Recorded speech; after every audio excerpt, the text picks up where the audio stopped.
Hello, humans, and welcome to another episode of Gen X Gamer. Now, the follow-up video, we talked about, the presents that we never got. But I'm going to tell you about the best presents that I ever got for Christmas, and these are the ones where you just sit there, you sit back and you get exactly what you wanted, right?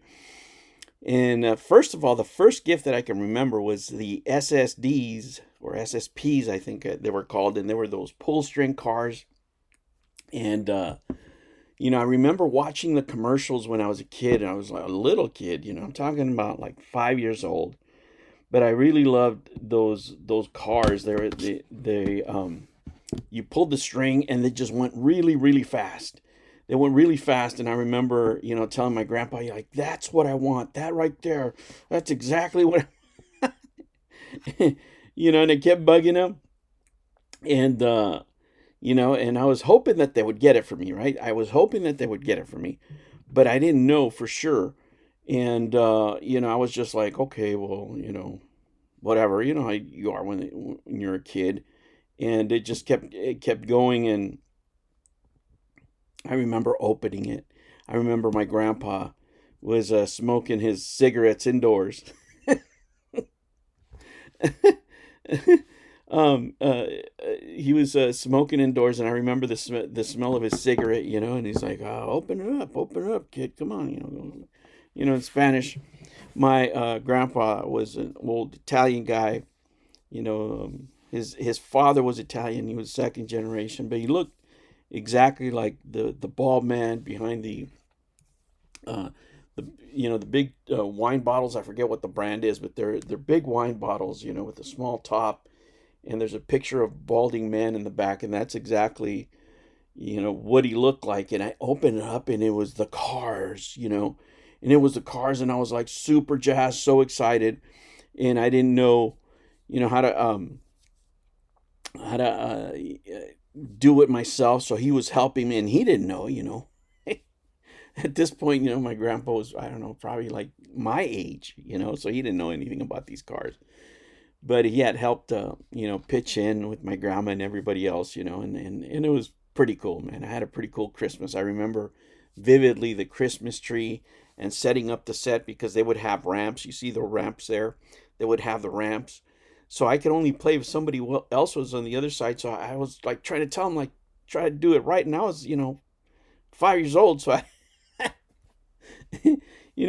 can remember him getting frustrated, like, I don't know what the hell's going on. But it was a great Christmas, great Christmas.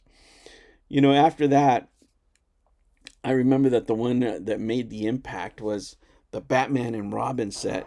And I remember watching the commercial, and I had like a big decision to make, because they'd ask me what you want, what do you want? And there were so many things that I wanted, and I had to pick one, and even in action figures, I think there was a Stretch Armstrong, or something else there. There was something called a Zoom that you would play with. It would be two people, and you would pull the string, and it was like a football that would go back and forth. I remember was the other thing. Some toy robots. But I picked the Batman and Robin, man, and I'm telling you, I had watched that commercial over and over, and they kept on playing it on repeat, and it was like, you better get these action figures, and I wasn't even living here in the U.S., so it was like translated, and man, and I remember they had the action grip, and they would have Batman, sliding from a string. I think they had other superheroes there, and yeah, I picked those, and let me tell you, it was amazing, it was amazing, and eventually I was heartbroken because I had left my Robin out, and I had a little dog, and it used it for a chew toy, and I was just like devastated. I was devastated. And I just looked at the price of these, I looked at the price of these on eBay. They're going for like $400, like mint. I was like, Jesus Christ, man, this is crazy. I should have kept all this stuff. The set too is pretty expensive.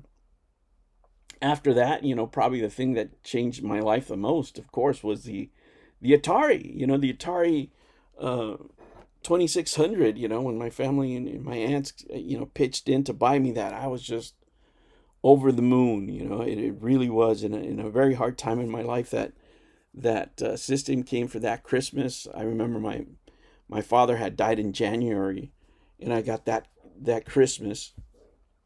I got the 2600, and we were just playing and playing. Man, I would play that thing like I would get up at 5 in the morning on Saturdays, because they would limit the time that I could play. So I'd get the earliest. I would wake up so early and play all day. I'd be playing till midnight. They'd be asking, "Do you want to go here?" No, I don't want to go anywhere. I just want to stay home playing the guitar. I played combat every which way from Tuesday, because that's the back end game that I had back then, and it was awesome, man. It was a really really good Christmas. I remember.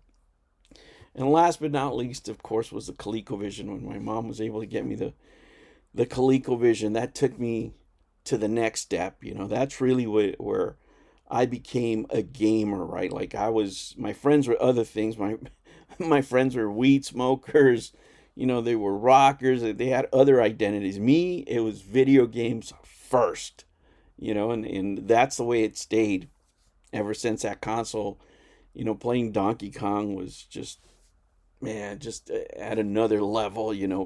People would come over to play my console because I had the best of the best. Everybody else had other things, but you could only play Donkey Kong on the ColecoVision, man. And those are my Christmas memories.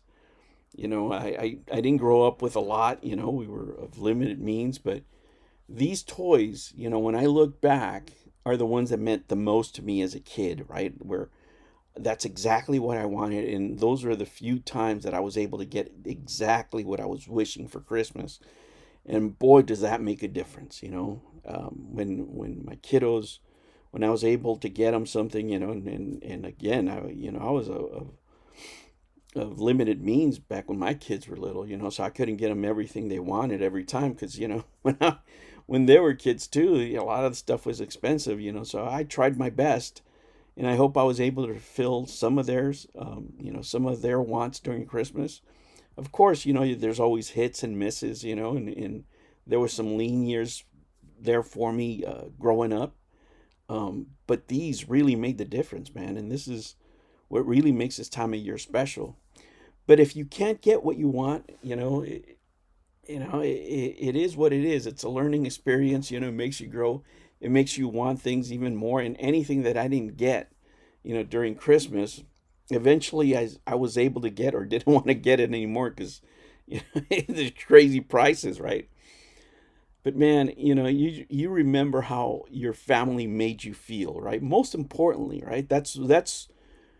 When you feel love. A lot of people say that this is our love language or whatever.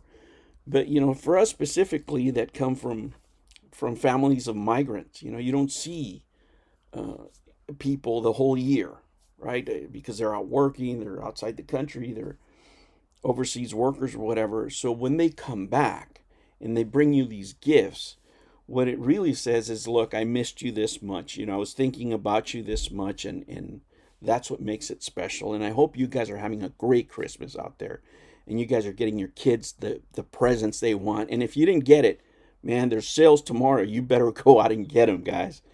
All right. Most of all, I want to wish you a very Merry Christmas. I hope you're blessed with your family. And, I just wish you the best of this coming new year. Thank you for subscribing, and I'll catch you on the next one. Take care.